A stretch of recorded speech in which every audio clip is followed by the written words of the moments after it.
دنیا په موږ تاسو څه وکړل لیوني یې کړو او مړی ګونه مړېدل به هله راشي چې په دې خاوره باندې د داخله ولګېږي ای د خاورو جوړه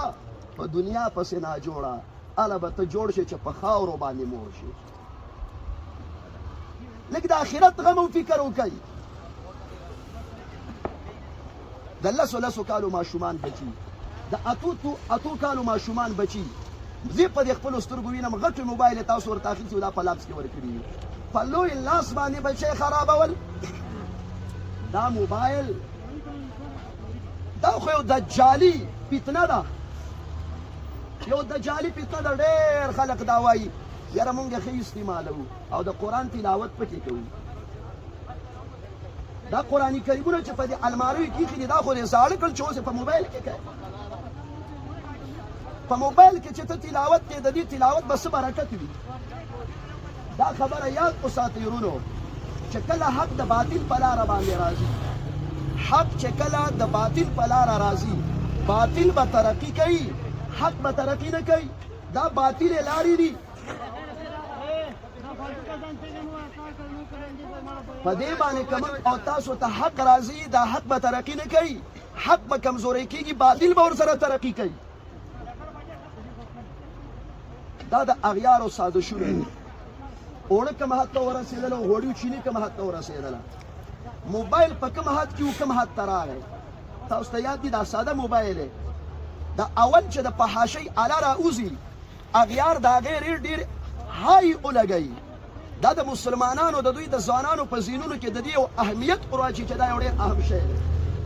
په کوم حد کې دا ساده موبایل ما ته یاد دي چې وړومبی راووتلې په 40,000 او په 50,000 روپۍ د دې قیمت و چې دا اوس په 1,000 روپۍ 1,500 باندې کېږي دا موبایل تاسو ته به یاد یا به نه یاد دا چې وړومبی راووتلې رو موبایل د فحاشۍ آلات او اسباب ارزانه کېږي او د ضرورت شیونه دا د اسمان سره ګراني خبرې کوي کوم حد ته ورسېدل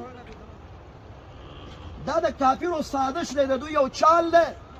زمونږ او ستاسو بچي هلکان جینکۍ نارینه زنانه په دې فحاشۍ آلاتو باندې د ټولو د سترګو نه حیا وویستله تاسو په الله باور وکئ د 6 کالو ماشوم بچی تاسو کېنوئ او ته ورنه دا د فحاشۍ او د بېحیایۍ د خبرو تپوس وکړه د زنانو په باره کې دته به ټولې خبرې معلومې وي پټ رازونه دا ولې دا د موبایل د فتنې د وجې نه دا یو دجالي فتنه ده خپل بچي رونو که اور د جهنم نه آزاد غواړئ تعلیمونه دې موبایل د وجې نه د خاورو سره خوري شو دیني تعلیمونه خو نشته دنیوي تعلیمونه د سکول تعلیمونه هم د دې موبایل د فحاشۍ د وجې نه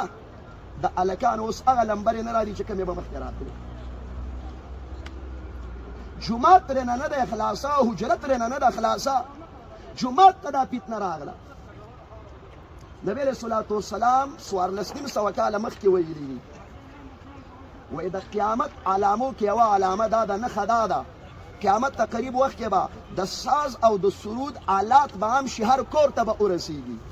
دا ډولونه دا دبلې دا د ساز او سرود آلات هغې وخت کې ډېر قیمته وو او ډېر کمتر به میلاوېدل هغې وخت صحابه او مسلمانانو سوچ کوه حیرانه وو دا خو ډېر ګران دي او دا به د هر چا کور ته څنګه رسېږي د حاشۍ ډول سرنا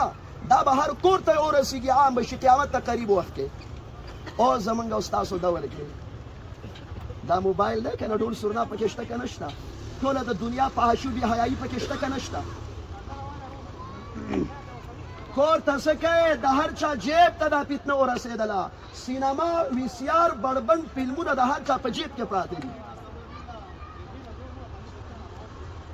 ګیراور ترې نه دی خلاصه بیګیرې نه دی خلاصه تورګیرې نه دی خلاصه سپینګیرې نه دی خلاصه عالم نه دی خلاص اومي نه دی خلاص دا موږ تاسو په څه کې اخته یو نارینه ترې نه دي خلاص زنانه ترې نه دي خلاص شوتل بری بي شوتل